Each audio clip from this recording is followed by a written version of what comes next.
My name is Andrea Canny, and I'm with Penguin Entertainment, based out of Orlando, Florida, and New York City. Oh. And what do you do for Penguin? I am currently the sales and marketing director, but sometimes I have to put on a director's hat. Sometimes, a lot of the times, I'm the producer hat. I've got my creative director is above me. He does a lot of the stuff with creating the shows, and I'm also part of the creative team, so it's kind of an all hands on deck most of the time. So you all actually create some of your own shows? Yes, we're a full-scale production company. We can take a concept that a client brings us, or we can create our own concept and bring it up to a full-fledged, full-scale production. So you actually produce your own shows and material? Yes, Oh, yes. And we're also a talent agency as well, so we can do both. huh. Yeah. What kinds of performers do we you have? work with? Yes. We have anything from solo artists, like say Ashley Carruthers. He's a phenomenal pianist, showman. He's been doing a lot of work on cruise ships, but he's getting married in October, and he just bought a house in Winter Garden, so he's excited to take a few less cruises this year, and he's looking for, performing arts, easily traveled gigs, so he and his wife can have, a honeymoon year. And we also have a lot of clients, theme park clients around town, where 365 days out of the year we have the opera singers at Portofino Bay Hotel, and we also have lounge talent around town. We have bands. Disney's a big client of ours. We're a preferred vendor for them, so we'll do anything from, right now we've got a huge event coming up, so our world champion jump ropers and a handbell choir are going to be performing for a large event, one of the affluent market events in November. So we've got a full scale. It just depends. People, they call us all the time and say, do you have or can you? And we look at each other and we're like, yeah, sure. Okay, we can put together a 20-piece person choir. Vocals are what our reputation is based on. Mm-hmm. Penguin Entertainment started as just kind of a necessity. The owner, our CEO, Millicent Adams, her son is the world champion whistler, whistles arias, and she just got tired of him not getting paid on time, and the shadiness of a lot of businesses that he was working for, and she was doing a lot of work in the opera community. And a client came to her and said, hey, I have 10 gigs. I will put your contracts, I will put in your lap if you start your own company. And so she was like, well, if that's not a sign, I don't know what. So Penguin Entertainment was built on integrity, that our artists get paid on time, not just when we get paid, So it's just organically grown over the years. And with being in Orlando, we have the necessity of theme parks need quality third-party vendors that they can rely on, and there's always a last-minute gig that comes up. So that's primarily what we do. So the majority of the agents on the exhibit floor will tend to represent artists or groups that have organized themselves, mm-hmm. and that they will book for a set fee or a negotiated fee, of which they will keep their corresponding percentage for their services. We have not had anyone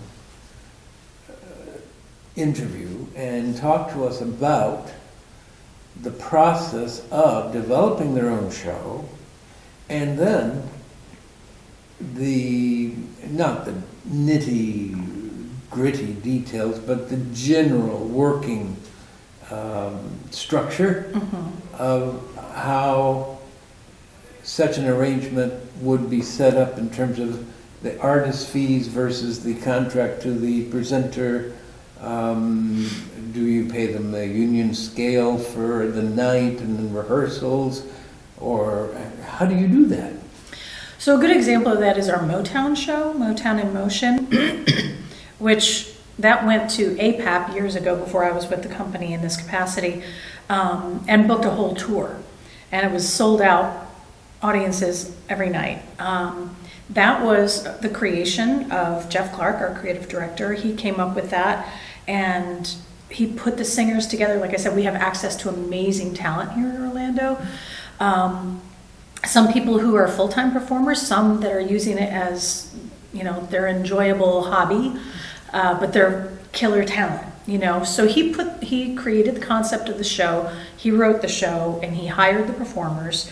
We don't do union wages because we're not a union house, but we do very competitive wages for people, and we contract them out. In the contract, they know how many rehearsals they'll be required to do.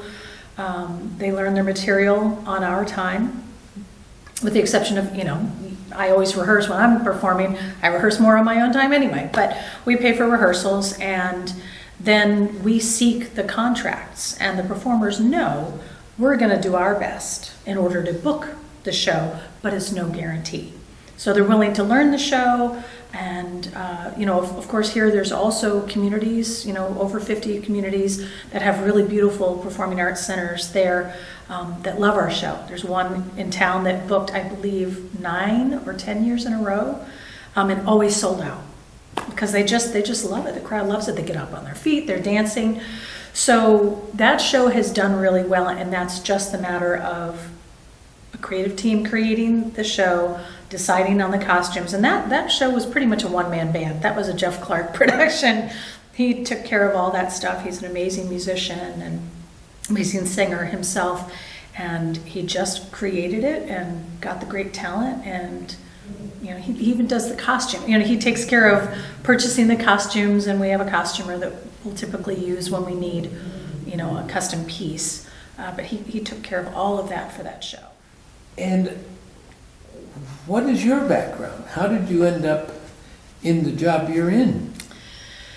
I've been a professional performer and Actors Equity Union member for, I've been in the business 34 years as a professional performer, and equity for, since 1992. And I worked for Disney for about the better part of 25 years or 26 years, going to Japan 3 times for them as well. Had moved to New York numerous times, Lancaster, Pennsylvania, the gypsy kind of life. And it's one of those sad things that creates a great skill, is there a lot of people are dealing with cancer, or they need some sort of a benefit, and so I seem to be that do-gooder who always rises to the occasion and says, not on my watch, we will get you that money, we will take care of you. And so I've done some huge scale benefits that I didn't realize it until somebody was like, well, you totally wrote, directed, and produced that. I'm like, no, I didn't. They were like, well, did you do this, and this? I'm like, yeah. And they were like, okay, you did it. So I was also co-producer of From Broadway with Love, which we did here with a lot of Broadway stars, sadly, because of the necessity after the Pulse tragedy. And then we did it again, a repeat of it with a lot of the same artists, but some different Broadway artists after the Parkland shooting. So those were huge events, a lot of work. A lot of fires to put out before they're fires. That seems to be the kind of, I'm more of like a line producer. I deal with a lot of that stuff. So I just it was out of necessity, and then I was getting old and tired of my job that I was at Disney doing, and I was doing the Hoop-Dee-Doo review. I had broken my ankle and was out of work for a year. Went back to Hoop-Dee-Doo, and I was like, oh, Mama's a bit too old and round for this. And so when I had an opportunity with another company to start working with them, I said yes and took that opportunity. Then this opportunity with Penguin came up, and actually Penguin was one of the only 2 production companies locally that I will work for because of their high integrity.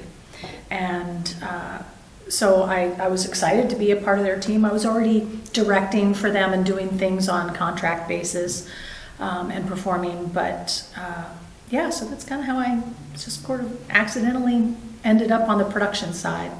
And I enjoy it. I still do perform, but My full-time gig is more of producer, sales, marketing.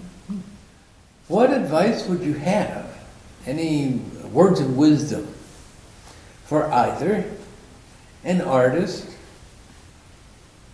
in terms of them building their career and their clientele, if you will, or for a young person or a person of any age that thinks that they have the skills and interest to involve themselves in production?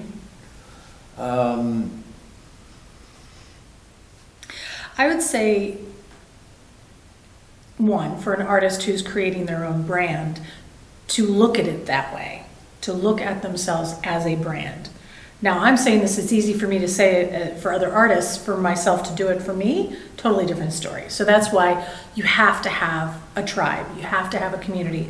I have a plethora of highly talented and qualified friends, personal friends that are directors, producers, musicians, audio techs, whatever. I have a team of people whose opinion I trust. And that when I say, okay, now we're talking about me, I can't be objective, please tell me. I can handle this, or that. You just let me know what your opinion is. And that's the best advice, is you've got to get people you can trust that know what they're talking about. Not just, sometimes we'll get, God love them, parents calling and being the manager for someone, and they're demanding ridiculous things. I'm like, well, that's just not going to happen, and you're doing your child a disservice, and you're going to stunt their growth in this business if you don't learn the knowledge. So that's the biggest thing, is get the most knowledgeable and trustworthy people in your corner and don't be afraid to ask for the help. Most people, I mentor so many people because I just care.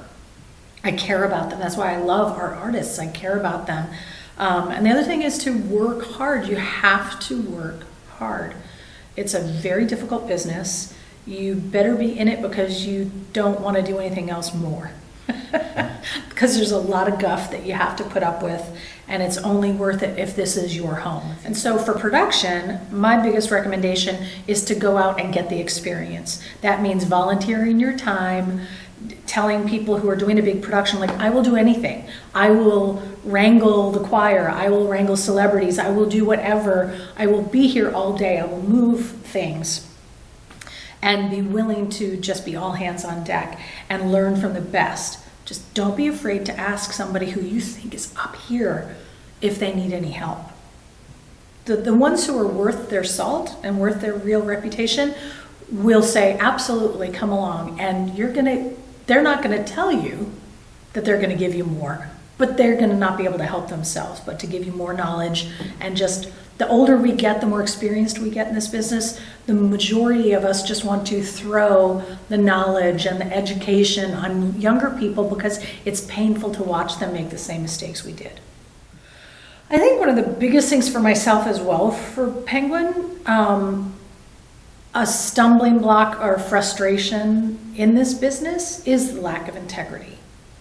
And we try to rise above it as much as possible. Orlando is, like I said, has a glut of amazing talent.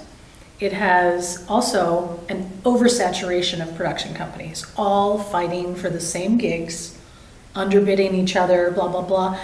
But with that lack mentality, mix that with groups that have low integrity levels, it turns into greasing of palms and throwing people under the bus and backbiting and starting rumors about other companies and things that are just untruths, which I find just unconscionable. I feel like there are enough gigs out there. It's either our gig or it's not. It's the way I've gotten through my career, is you audition. I don't even look at it as rejection anymore. It's either my gig or it's not.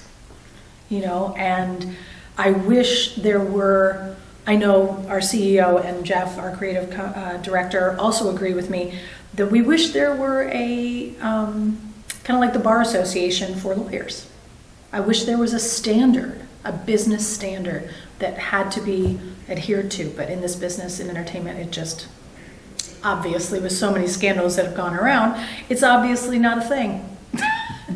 But I think that's something I would like, we do whatever we can to change it on our level and hope that it inspires other people to roll with integrity.